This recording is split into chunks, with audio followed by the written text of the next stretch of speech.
Welcome everyone. Problem on gaseous state.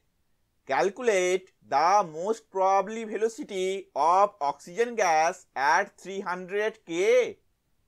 We know that the most probable velocity Cm is equal to root 2 RT by M, where R is the gas constant, T is the temperature, and M is the molar mass.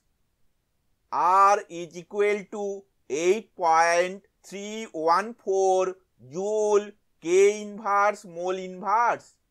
T is equal to 300 K. Molar mass of the oxygen M is equal to 32 into 10 to the power minus 3 kg per mole.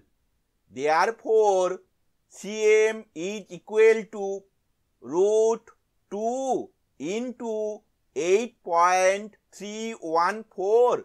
It is the value of R into 300.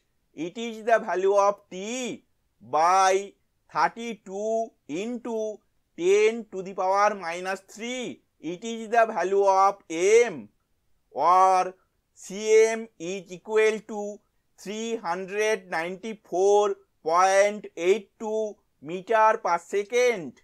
Thank you for watching this video.